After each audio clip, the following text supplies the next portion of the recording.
So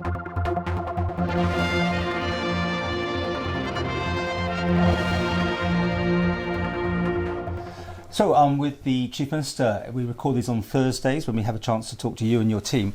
I think we better start with Manx Gas though.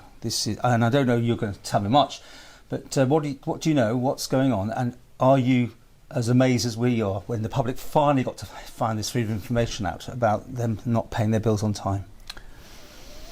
Well, in short, no. I think that, I think I've highlighted to you before that the cost of energy, the wholesale cost of energy was going to cause significant problems. We've seen a number of companies in the UK either go into liquidation or run close to it, and the same over here. It's not unexpected that Manx Gas were going to potentially run into some financial difficulty. It has been a matter that council and ministers have been tracking. I understand at today's date that they are now up to date, which is a relief.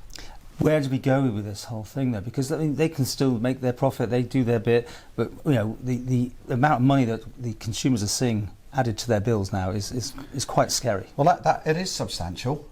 We've recognised that there is a significant problem in terms of the impact of inflation, the cost of energy prices. That's why we've been quick to react. David Ashford has brought forward a package of support in the short term to help those on the lowest incomes, the lowest benefit incomes, with effectively rolling out a fuel support payment. Why we've now rolled that out into the child benefit, those in receipt of child benefit, to help protect those families who are all receiving now a cheque of £300, and why the Treasury Minister has been clear that is not the end of the support, but we do now need to be really focusing on the problems that are going to arise during next winter if energy prices keep at the same level.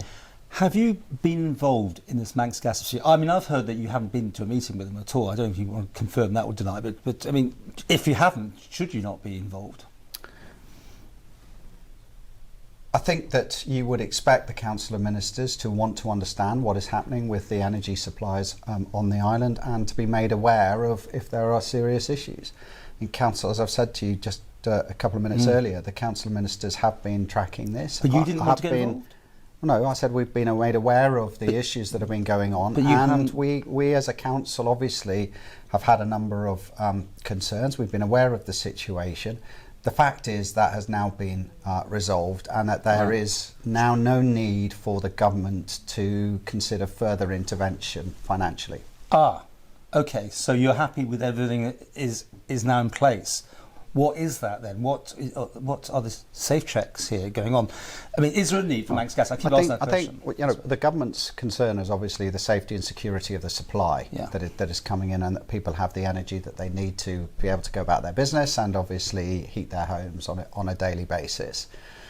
The threat, therefore, of an energy company suffering significant financial trouble or going into bankruptcy or liquidation would be of serious concern on the island, given that we only have one major supplier outside of the Manx Utilities Authority. So you would expect the Council of Ministers to want to track these sorts of situations and to understand what role the government may need or might need to undertake in the event of a collapse of a business.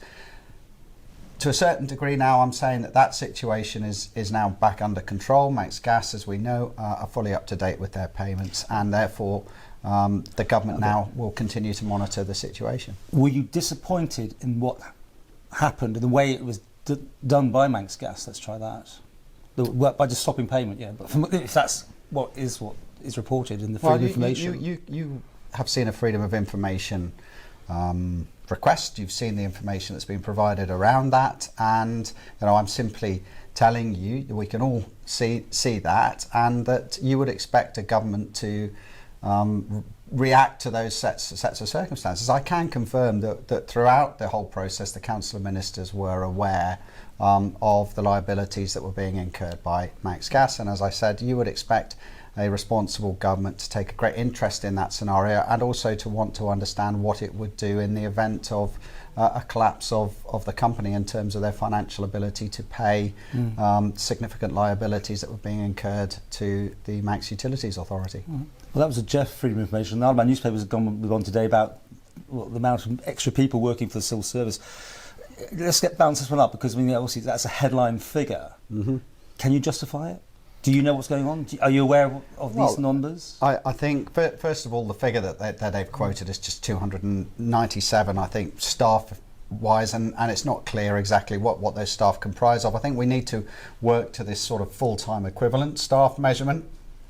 I can confirm that I think in the last 12 months that government has around 190 or so more full-time equivalent staff. And again, I think it's important to understand where they have all been acquired. So a significant number of that staff, I think approximately 100, have been taken onto the Manx Care payroll. So that is about delivery of frontline healthcare services. And I understand approximately 90 or so are within the civil service. But bear in mind, we have had substantial programs ongoing now within climate change as one substantial work stream that is now being effectively substantiated by a Climate Change Act, and we've also had additional pressures around COVID and the need for the government to react accordingly to that.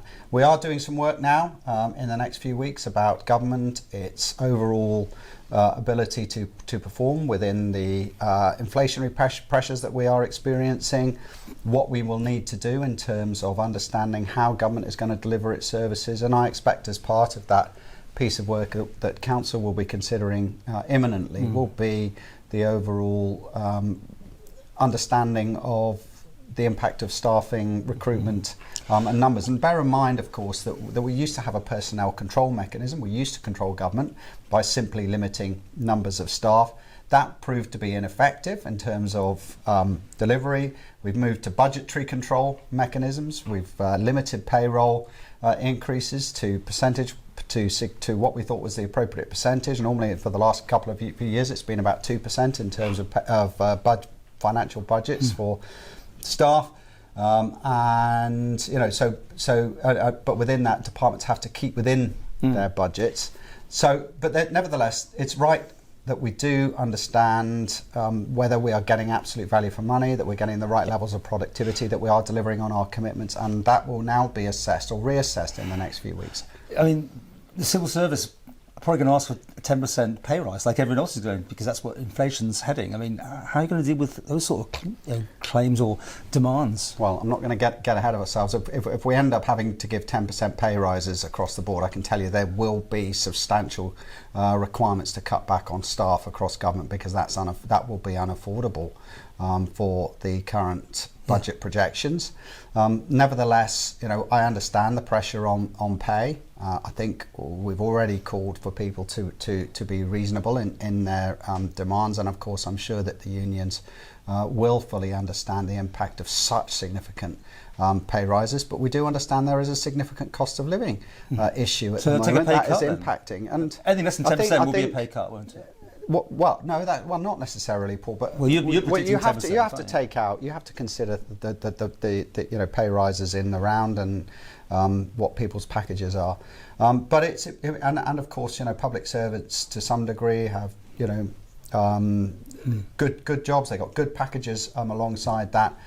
So there's a lot to consider within that, but I do accept that there is at the moment significant pressures, but of course those pressures aren't just about pay, they're also about the cost of goods, the cost of delivery in some respects for government departments. And where you look at departments, say for example infrastructure, they for example will have a significant amount of expenditure on fuel, which they will have budgeted for at 2 or 3% possibly before Christmas, and are now facing, you know, substantial increases and changes. So there's a lot to consider. We are going to get a grip of that in terms of assessing what we need to do now to ensure that we're going to deliver on our commitments, but also consider where the government's performance will need to be reprioritised. And back to numbers, I mean, Mr. Learn's got this high-profile new position. This is probably more the concern than the numbers. It's about how many civil servants are on these good ticket number wages. Well, I think this is where we need to look at the prioritisation of government, because government in the last few years, you'll accept it, has taken more and more on. We've taken a substantial programme on around the reform of Manx Care and of our healthcare service delivery, and the reason we've done that is after years and years of requirements of overspends, years and years of some serious issues that have gone on within health, and this has been driven, of course, by now a considered programme to reform and change and ensure that we're investing appropriately in health. We've had climate change commitments now that government has taken on. You're we've got those statutory boards, the Statutory Act that we've got to consider, and of course we've had the coronavirus episode and epidemic that we have had to So you're deal happy with. with So numbers? no, because you can never be satisfied. Government's always whatever money is coming in, you can be pretty sure that there's going to be a demand to spend it somewhere. We've got to bring that in. We've got to reprioritise, and we're going to go through that process. And also, Paul, we've set out our commitments clearly of what our key priorities are on the island plan, and we are going to make sure that we deliver on the headlines on those as quickly and as efficiently as possible.